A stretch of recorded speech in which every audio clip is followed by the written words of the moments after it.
Good evening, and welcome to a very special episode of Way Past Due, a video podcast series inspired by the exploits of former Kansas City wideout Otis Taylor, who we believe is one of many players from that era who is way past due for enshrinement into the Pro Football Hall of Fame. I'm your host, Jason Watkins. Anything you want, anything you need. Your mind's got the key ingredient, it's belief. They'll deceive with the negativity, but I just slide right by that energy. Even when you feel low, you can still go. Even when you feel slow, you can still go. Even when there's no hope, you can still go. I never answer to no, man, I still go.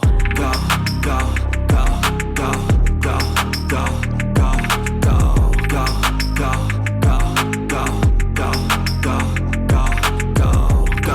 go, go, go,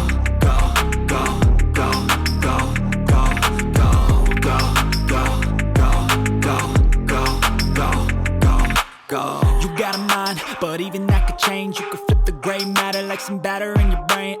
That's why they say, fake it till you make it A. And if you play that game, then you just might make a change. Rearrange all the bad to okay. Take the worst thoughts saying, turn them to a game. Take the best thoughts saying, put them on display, on repeat in your brain. Tonight we have a very special guest on our show, a man who shared the field with Otis Taylor as a teammate in college, and then later as an opposing defender with the AFL's Houston Oilers, and later the NFL's Washington Defenders, Mr. Kenneth Houston. Mr. Houston was a Pro Bowler for 12 straight seasons in the NFL, and for many years held the record for interceptions returned for a touchdown with 9. He retired in 1980 after 14 seasons in the NFL and was inducted into the Pro Football Hall of Fame in 1986. He is considered by many to be the finest safety to ever play the game of football.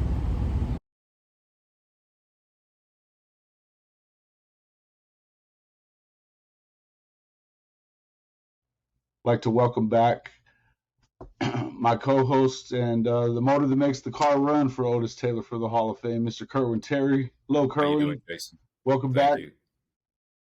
The show we enjoyed so much yesterday, we're going to do it again. That's right. Why don't you tell everybody about the treat we have for them today? Well, today we have our special guest in Mr. Ken Houston, a former Prairie View graduate and Hall of Famer. And again, we'd like to thank Mr. Houston for joining us today. And very happy to be here. And it's good that you guys have shows so that you can introduce us to people, because a football player wasn't a football player first or now.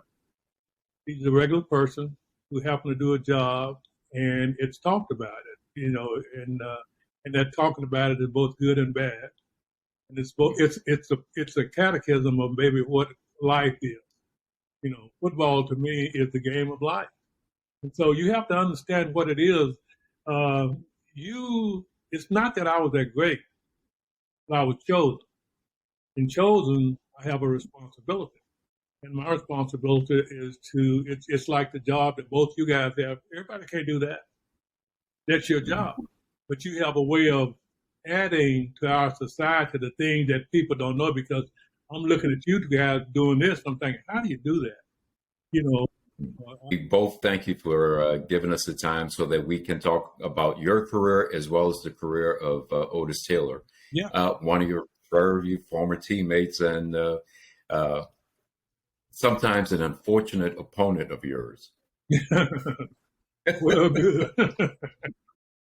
Everybody knows Mr. Houston is a NFL top 100 all-time player, the 1986 Hall of Fame inductee, and played football with Otis Taylor at Prairie View A&M University outside of Houston, and then played against him in the league.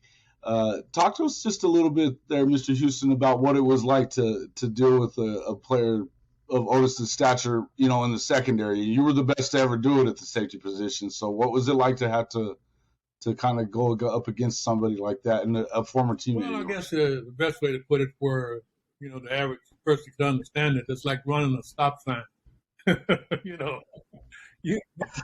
When you played Otis, it was like if you did the wrong thing, you ran a stop sign. And that was a collision, and you were probably going to come out on the losing end. If Prairie View wasn't built for Otis, You have to go way back to Choo-Choo Bracken. So you have to go into the history. Choo-Choo Bracken was a quarterback who was in the league 3 or 4 years that just sat on the bench.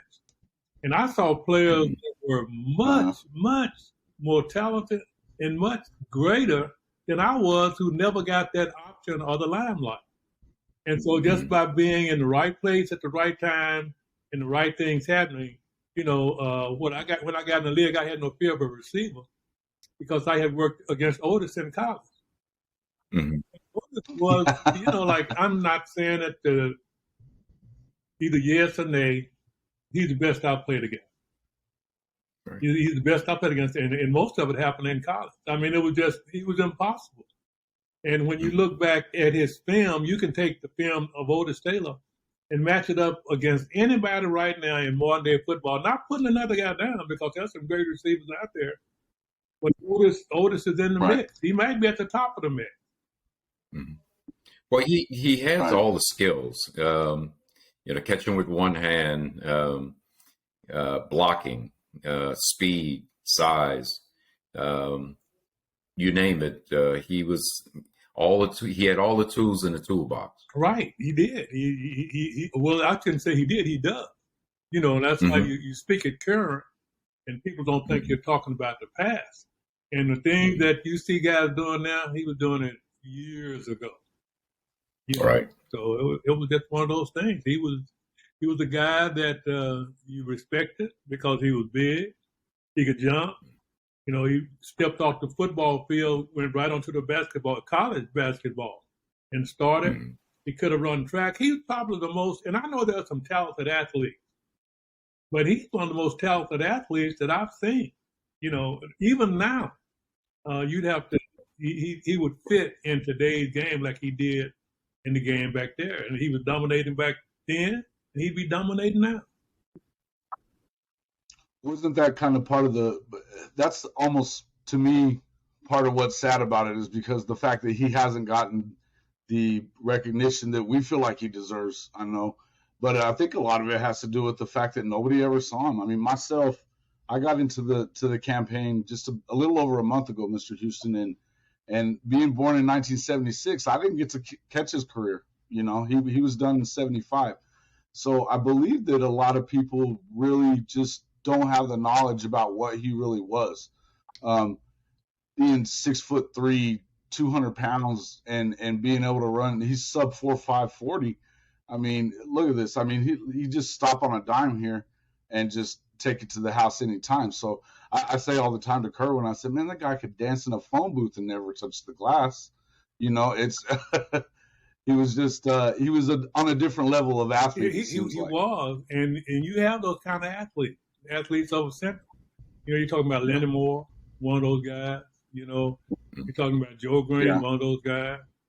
You got guys that they do things. It's like Joe Louis or Jack Johnson. Every now and then you have a guy that's bigger than life, and Otis was bigger than life for the people that know him or knew the game or knew the sport. And I think you don't have to know about him; you have to carry it over. Like you still see Joe Green on a Coke commercial. So a lot of people don't even know who Joe is. They know Joe by the Coke commercial because society has brought him along and infused him into today's game.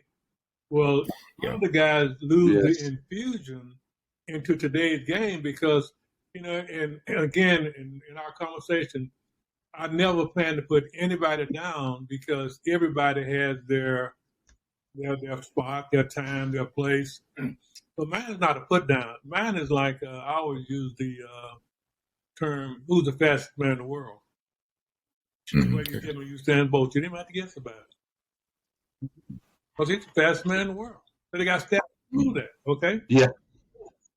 Oh, no doubt about it. Nobody can come close to him. When Ali was in his era, Ali. So it wasn't subject to guesswork. And so for the football aficionados, when they look at Otis and look at other receivers, how can you not say that he was one of the best of all time? One of the best of all time.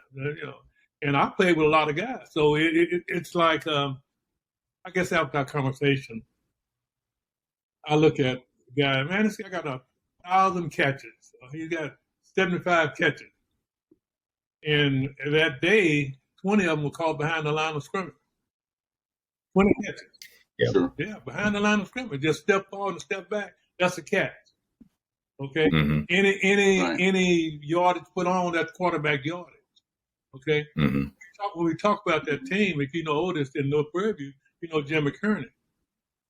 Right. We used to call him the Black Commander, okay, back then, because he was just, he was a guy that was ahead of his time, and you never hear about him now. And he was at Kansas City. Right. And he led us to a national championship. Matter of fact, one of the guys that we played against, he's in California now. He played Wisconsin. He called me. He said, "Camp." He called me just out of the Clear Blues here about a couple of months ago, and he named that Prairie View team. He named that Prairie View team. You know, he said, "Well, what happened?" And I wouldn't say the Prairie View team, but, and I guess I would say it because when you talk about players, when I go to the hall, or when you guys go to the hall, it's like I'm shouting across the room in the Southwest Conference. I mean, out of all that's in there, it's like, hey, I played against most of them in college. Mm-hmm. So we all speaking the same language. You know, this is nothing new to us. This is what we had to do. There were so many guys behind us could have made it, but it wasn't a place for them. You know, but when you find that if you played during that time, you know, we didn't get to notoriety. You know, you had the Michigan State, and when I got drafted, I wanted to see what a number one was. When I got to camp, I want to know what was the number one. What was the number one draft choice?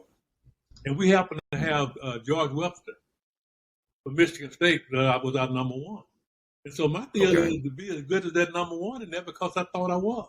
And because I thought I was, that's what I was. But it wasn't, you know, it wasn't something that I identified. It's something that other people identified, that we're talking about Otis. You know, if you've ever been a defensive back on the defensive side of the ball or had to rat to one of his crackbacks, you would know what we were talking about because the media is placed on something else. You know, here's a guy, you know, like you see a lot of guys catch passes, and you know what I'm talking about. A guy run down the middle and carry all the offense, all the defensive coverage down the field, the speed guy, and here come a guy dragging down the field 20, 25 yards late, and he catch the pass. Mm-hmm. He didn't catch the pass. The man who paid the price was the man who drug the defense off. You know, so you just have to look at, you have to know what you're looking at to make that call, and that's why it's, I love the fans, but it shouldn't be a fan vote when it comes to, let the fan vote for who drank the most soda. You know what I mean? Yeah. Well, and you know, when it comes to fans, the one thing I will say about that is that when I first got into looking at Otis and what he was about and stuff, one of the first places I went to was Twitter. And to this day, and I mean, you can ask Kerwin about this, there are hundreds and hundreds and thousands of people that still talk about Otis Taylor and the Kansas City Chiefs.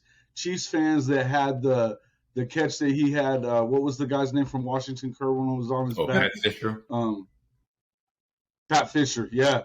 So, you know, he's got the one-handed grab, he's got the other hand pinned behind his back pretty much. And there's a guy there in KC that he has that statue built. He had a statue built by a guy of Otis Taylor. And so many people that have gotten into the Facebook group and everything that we put out there, they are eating it up. And they just really want to see Otis finally get his chance to get into the hall.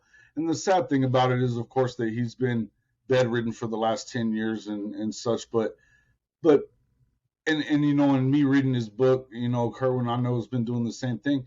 It's something that I know that's what fuels us, is that he belongs there. And it's not right to say, you know, that he isn't in there. And in talking to you in the last couple of days, I know that you feel the same way. That, you know, tell us a little bit about what some of you Hall of Famers say when you talk about a guy like that. You have to be very careful of Hall of Fame because people could feel the same way about you. You know, so you would never put a guy down. You would say that he had an audience that felt like he was supposed to be there, and they placed him there. But I look at it like this. I was in the presence of Ali one time in Chicago. We were at a banquet.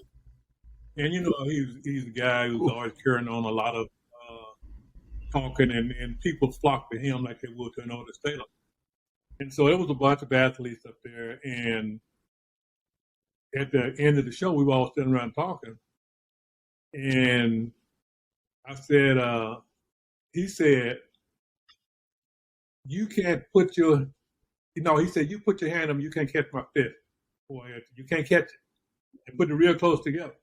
I'm thinking, no, he can't do that. And some of the guys tried. They tried to punt, like before he could catch. And I'm thinking, this man is going to win. Because I didn't know this. This was the best talent, okay? And so it's like practicing against Otis. Yeah. This man's going to win because he's the best talent. Yeah. And so, like, if you're honest about it and can really, what do you call the best? The guy, what you call the best is the guy who does it best.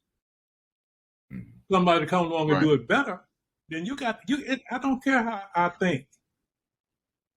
It's what does he do? I don't care if I don't like him. What did he do? So if there's a requirement and a standard and he meets the fulfillment of that requirement, then that's his play. So it's kind of like I don't want my opinion to get into it. I can tell you what I saw. I can tell you what I saw him do it, like who he did it like, and how much better that he was than others, some others. Okay, and he's caring. He's caring. We're talking about him today. That's been, like you say, 50 years ago. We're talking about Otis like he's still running down the field. That's Carroll. You talk about Joe Louis like he's still fighting. So the all-time greats, the Jim Browns and there's Don Moore. You talk about him like, I was there. If anything, he would be better because he played at a disadvantage. Long cleats and the heavy equipment and stuff like that, and he was still great. So some of that because in there was the bump and run and defenses weren't able to offenses weren't able to just run all over the field like they used to, like they do now. Tell us how that was without being touched. Cut them on the line of scrimmage. We could cut them on the line of scrimmage, and if you go back and look at film, you'll see Harold Carmichael and Pat Fisher. Pat Fisher was 5'7", Harold Carmichael was 6'8", and he couldn't clear the line of scrimmage. Oh wow! He cut his knee. So he take him out of the play. So they have made football now. I don't know how you play football anymore. And I'm just saying what we're talking about. It's like every play, the receiver's pushing off. So if he blocks, it doesn't take much to stop my momentum. But if he stopped my momentum, I can't. It's hard to restart. First of all, I'm running backwards. Think about it. I'm running backwards, and then I got to turn and turn your hips. And if he touch you on a turn, it stymies your movement. So when you look at a player, you got to look at what all he's going through and say, well, did they create this for him, or did he create his own movement? Otis Taylor created his own movement. Right. And I can only imagine, that's why I think a lot of these narratives that have gotten out there about, at first we talk about this a lot. The first thing they used to say was, well, his stats just aren't really there. They're just not right there where they should be.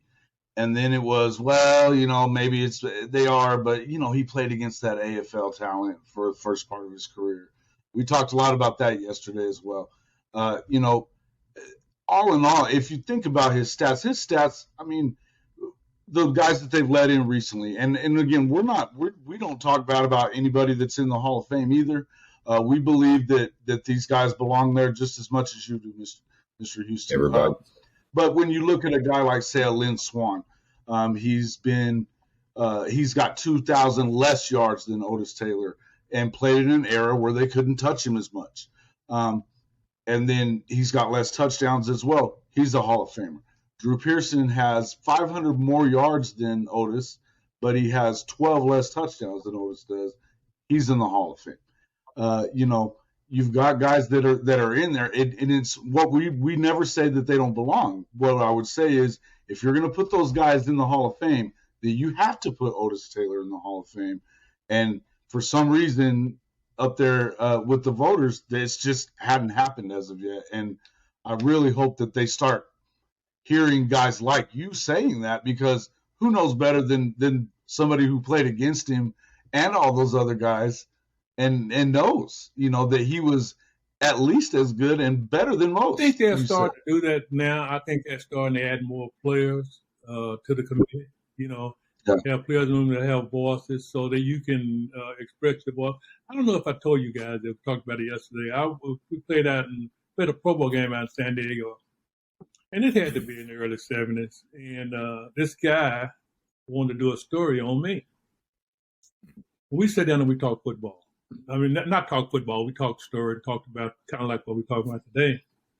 And I still have the article. That's how good it was. It was the most beautiful article that I've ever seen about me. And the title of the article was The Frito Bandito. Okay? It was in the magazine. I mean, I'm telling you, it is just amazing. And you know what the last question to me was? Yeah. What's a strong safety? Mm-hmm. You know what a strong safety was? But he could write a story. Okay? Okay. And so a lot of these guys can say, and they're in position to do things, but they just don't know what it is. Like if you've never had to dodge a crackback block, I can't make you understand what that is. That's a fear factor. Mm-hmm. You're going to try to make a tackle and you think a guy's coming down at your lower leg that you can't turn your back. Not to chop you up. What you think, guy jumping off the ground trying to get away from people. And but look at him, he's afraid. But they didn't say anything about the crackback. Mm-hmm. So to me, that's the way when you talk football and there is football and whatever, I would hope that somebody would actually teach the game. And then you watch it. I was watching the game with Joe Green, my brother.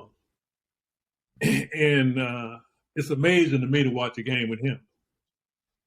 Because he's seeing something totally different from what I see. Totally different. And I bet him from you too, though. Doing that? He's got to also learn things from you too. We learn things. We don't be talking as much unless some come up and go, "Well, why do you do that?" And I said, "Well, the reason he did that, the reason he got open, is because." And so he was telling me yesterday, it was Sunday. Anyway, saw this guard pull, and he said something like "thump the thumper." What are you talking about? He said, what I want to do is, if a back is swinging out beside me and a guard is coming on a trap, if I try to go and get the back, the trap is going to get me. Mm-hmm. But if I thump the thumper, if I stop the trapper, the back can't go nowhere. And I've been playing football all my life and never heard that. I never heard it. You know what I'm saying? It's like, I was with played with Cincinnati, Anthony Munoz, and my deal, my deal was when a guard pull, I would go up, but I would never let him have my legs because I would watch the guard, and before a guard get me, he's gonna retract his body before he hits you. He's gonna drop his arm. It's just a split second. So if you hit him, then there's no momentum. Mm-hmm. So you hit him right then. It looked like but what you do is you're working against this momentum. So that way, if I turn everything back, I don't have to make the play and turn it back. I made the play for somebody else. And so if a guy go,